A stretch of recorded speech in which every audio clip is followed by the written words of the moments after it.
welcome to a brand new makeup transformation of a character with fins inspired by Pokemon Go, the game that I'm addicted to that is sweeping the nation. If you haven't heard about this, where have you been? Have you been living under a rock? Have you seen people out and about on their phones trying to catch Pokemon on their phones? It's like The Walking Dead, but with people on their phones playing this game because it's so addicting. My favorite Pokemon is Vaporeon, so I decided to do a makeup transformation of Vaporeon, and that's what we're going to do today, become blue. Vaporeon's my favorite because it's like a mix of a fox with a mermaid. I feel like it's one of the closest Pokemon to a mermaid ever. That's why I love it. And Eevee's just my favorite Pokemon because it could transform into so many different things. Or should I say evolve. I've been watching Pokemon since I was a wee child. I had the whole binder full of Pokemon cards. I knew the whole entire Pokerap. I used to sing it and watch it every single morning. I am so obsessed. So as a hardcore Pokemon fan, I really had to do my dedication to Pokemon. I didn't want to just do Pikachu. I wanted to do my favorite Pokemon, so why not paint myself as Vaporeon? Enough with the chit chat, let's get started and paint ourselves as Vaporeon. I'm so excited. I'm gonna put my hair in a low ponytail, and I'm going to braid my hair so that it lays more flat on my back because we're gonna put a bald cap on.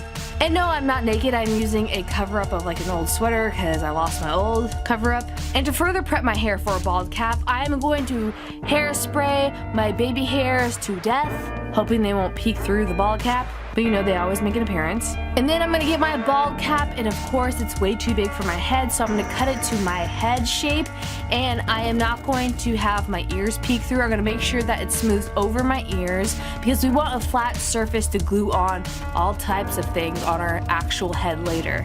Make sure you do not cut your eye or your ears while cutting the bald cap. You don't have to put a bald cap on, you can just have your hair smoothed back in a ponytail, but I would suggest a bald cap if you want to make it look more authentically like Vaporeon. Once your bald cap is correctly cut to the size of your head, or roughly what you think your head shape is, I'm going to put some top guard down so that whatever adhesive we use for this bald cap, it will easily, or more easily, come off later.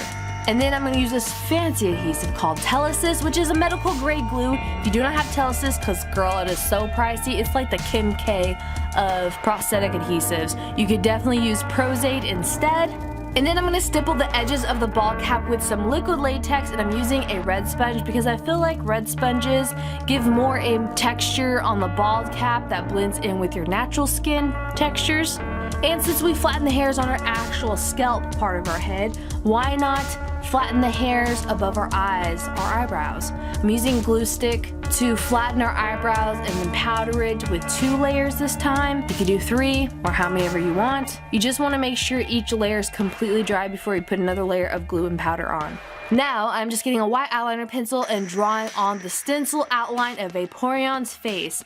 I did it a little bit too small at first. I feel like I needed the eyes lower and bigger and the mouth just in a different angle on my face. Vaporeon has this top headpiece, some angular eyes, and a big open mouth. I fiddled with this a lot. You want this mouth of Vaporeon to go below your bottom lip and start at the bottom part of your nose. But once you think you have a rough sketch of the outline of Vaporeon's facial features, I am going to get some orange tone and skin tone like cream foundation concealers. This is from my Poise multitasking creams. I'm using the orange tone first to cancel out all my dark eyebrow hairs. We don't want it to peek through into the paint. And then I'm going to use a more skin tone foundation and then powder all that down to have a smooth surface that won't have our eyebrows peeking through the paint. Once you're done concealing those eyebrows, I'm going to get some dark blue aqua paint and start painting on the top portion design of Vaporeon's head. This part makes Vaporeon look like a superhero. I'm not sure exactly which one, but it reminds me of a helmet of someone from X-Men, maybe a little bit of Magneto. And you want to make sure that you stop that top dark blue portion right above where your natural ear is, because we're going to glue on different ears around there later. It's really hard to work with aqua paint on top of a bald cap. You can use some sort of castor oil type mixture before to make sure that the paint adheres to your bald cap, but I just make sure I have very opaque, semi-thick layers on the bald cap because you want to make sure that your hair color and textures don't come through the bald cap. You don't want it to look like you painted your hair blue. You want it to look like a smooth blue surface, like the top of Sonic the Hedgehog's bald head. It really helps to use a hairdryer in between aqua paint layers because we're going to move on to the other layer once this is dry of a light sky blue aqua paint. You're going to paint this right below that dark blue design and around the eye outlines that we drew on of Vaporeon earlier. I always struggle with not switching makeup brushes when I'm supposed to, but I would get a smaller makeup brush to get the detail around the eye and around that mouth.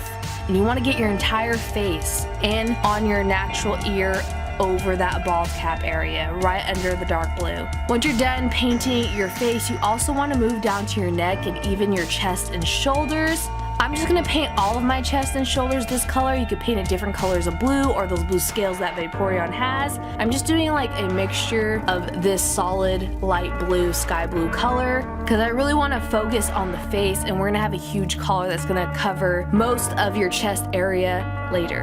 And now that we're starting to look like an all blue makeup man, and I'm painting highlight parts on my face, I forgot to record when I started painting this. My camera was acting up almost as much as the actual Pokemon Go app does. I'm bringing more of that dark blue aqua paint further into that highlight color because I felt like it needed it proportionally. Anyways, I got a light blue, almost white cream paint and doing more of those highlights above the other eye. Now I'm just making my own dark blue, almost grayish tone shadow color that's going to go on the other side of the face using cream paints. You want to drag this to the bottom of your chin as well. With the dark blue aqua paint, I'm just getting a smaller brush and doing fine details of the edge to make sure it's nice and sharp, since we look like a creepy merman villain all of a sudden.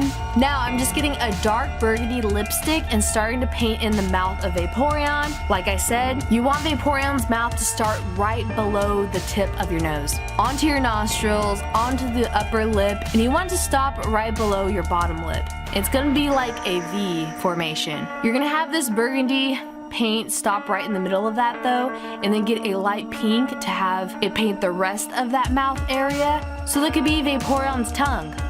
Now you get a black paint with a very thin, tiny paintbrush that's like an eyeliner brush to do the outline of Vaporeon's mouth. The top part's almost gonna be in the shape of a cat, and then you want to outline the bottom very precisely because this is a cartoon character and you do not want to have uneven, screwed up lines. It's very difficult to do the black lines on cartoon characters on your face the most, more than anything, for some reason. I'm also getting this black cream paint and then shading in the burgundy part of this mouth a little bit because I felt like it needed more depth. Getting that black cream paint again and painting on the very little tiny triangle nose. This reminds me of the triangle nose of a jack-o'-lantern, but very minuscule, like the size of the head of your eraser on the pencil when you have to go back to school. Now it is time to get Vaporeon's grand collar. Reminds me of a lion's mane, but mermaid-like. I made this myself using cardstock and paints, and I got all DIY and Martha Stewart on it, and I did little highlight paint marks on it, or shadowing, and adjusted to fit to my head, or around it, I should say. And now it's time to glue on Vaporeon's unicorn horn. Yes, Vaporeon has this unicorn horn fin that's right in the center, top part of its head, and that unicorn horn of Vaporeon, the little top fin part on the upper part of its head kept falling off, and it was very distracting and sad. So I just moved on with gluing the other fin ear to my head. I used Prozade when I glued on all of these cardstock pieces that I made that I'm showing you here, applying it to my face. And I got some makeup, unfortunately, on the fin. I tried to cover it up with some paint. This sounds like it's becoming a disaster, honestly. So I moved on to painting Vaporeon's eyes. I got some dark blue cream paint first and painted that under on my bottom eyelids. And then I got some white cream paint and did the highlight marks of Vaporeon's pupils. You want this white paint to look like a little white bean on your eyelid. And now it's time to move on to the black paint of your eyes. You want the eyes to have a very big angular shape, almost like an angular teardrop, as weird as that sounds. And you want to paint around those white parts and the blue parts of the eye that we did, making sure you paint in those outlines where you can still see our natural skin. We don't even want to look human anymore. We want to look like a Pokemon. And then I almost forgot this step. I should have done it before painting on these eyes, but I'm gonna get a black cream paint with a very thin eyeliner brush like we did before with the mouth, but on that angular forehead piece of the dark blue part of Vaporeon's head. And now it is finally time to put that blue unicorn piece, that little horn fin on top of Vaporeon's head back on, and make sure it sticks this time. Second time's a charm.